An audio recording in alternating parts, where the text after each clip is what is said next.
And welcome back to the Mike Pressler Show here at Blackie's Bulldog Tavern. Mike Mancuso, glad to be joined now by assistant coach Casey Brodersen. How you doing, Mike? Good. Glad you can make it here this evening. Glad to be here. Casey, now you're a graduate of Keene State. You were first team All-Little East and the MVP and team captain of your team as a senior. And then you were an assistant coach at Springfield College in 2010.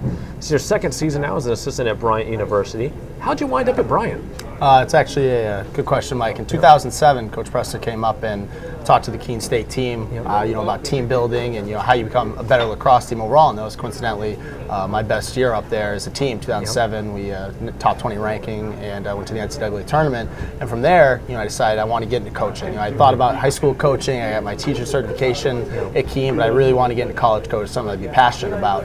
And I'm emailing everyone, and Keene State guy. Not a lot of people are getting back to me, but Coach Pressler was gracious enough to get back to me and kind of told me the path to go, and I started working camps. And from there, after the one summer camps, the following summer he came up to me and said he had an opening on his staff and asked me if I would like it, and I was absolutely thrilled to join his staff. Awesome. And now you were kind of known as a feisty player in your playing days, who I've been told. What have you taken from those playing days in terms of how your coaching style has developed here at Bryant? I wasn't the most talented player, wasn't the most athletic player. I think effort will trump a lot of things, and I think that's the one thing I try to preach to our guys and talk about. We talk about ground balls. We lead the country in ground balls right now, and one of the things we talk about is ground balls are never about skill, finesse, or talent. It's about the guy that wants it more. Those things I think are what I embody. Yeah, and that philosophy seems to fit in well with Coach Pressler. What are your primary responsibilities as assistant coach here at Bryant? I work with the face-off unit. I work with man down, and I run the sub box on game day as well. Okay. And now, what's it been like for you working alongside Coach Pressler, and what kind of tips or tricks have you picked up from him? Well, it's been fantastic. He's given me the opportunity to not only have a job but a potential career. It's something I'm passionate about. I want to be in for a long time, and just learn about all the locker room dynamics, all the behind-the-scenes stuff, and as well as the obvious X's and O's and on-the-field stuff as well. Absolutely. And now your main responsibilities include working with face-off men and the man-down unit. Going into the season, did you have any idea of how good Kevin Massa could be on face-offs? We did not. We knew he had potential, but at the end of the fall he was third guy on the depth chart, and early in the spring, a few things happened to the other guys, and he had a chance to step up, and he seized the opportunity. He made the most of his chances. And he certainly has right now. 629 percentage on face-offs. That's good for #1 in the NEC and 6th nationally individually. As a team, you guys are 3rd nationally on face-offs, and in ground balls, Massa #2 in the entire country, averaging 8 per game. The role of face-off man has become very specialized, especially in Division I lacrosse. What makes Massa so good then? Something we talk about is FOGO is a 4-letter word we don't like to use, around. And Kevin's actually got a background as a midfielder and attackman in high school a little bit, so he's able to use some of those offensive skills that he gets, from those backgrounds and apply. He's got a goal and 5 assists. He got his first goal this weekend, kind of a funky fashion, but those skill sets apply to what he can do outside of the face-off. We use that to capitalize on opportunities that he has, and then obviously his friends on the wings: Mason Poley, Alex Sommerfeld, Rob Mayrano, Ben Sternberg, Matt Larson. Those guys are big help. So Kevin does the work in there and he gets the credit, but those guys just deserve as much credit as he does. Yeah, it certainly seems to be a very cohesive unit. Speaking of units, you also coach the man-down unit for the Bulldogs, and currently you guys are 3rd in the NEC in man-down situations. You've allowed 13 goals and 37 chances, so you're killing off penalties about 65% of the time. How happy have you been with the man-down unit's performance at this point in the season? I think we're doing an okay job, but to be honest, we can do better.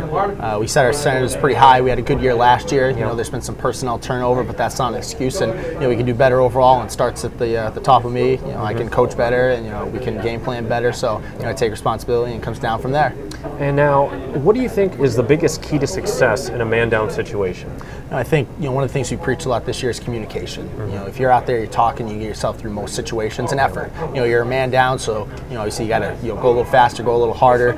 Scheme is obviously mixed in that as well, and personnel. But I think the fundamentals and kind of the intangibles of communication, effort, are the biggest things right off the bat. And now, do you think there's any 1 or 2 particular things you guys could be doing better when down a player right now?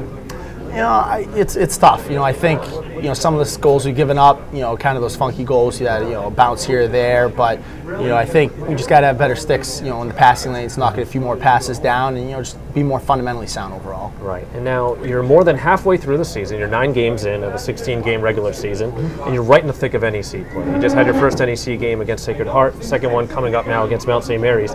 How do you guys as a coaching staff keep your guys focused and fresh for all these games?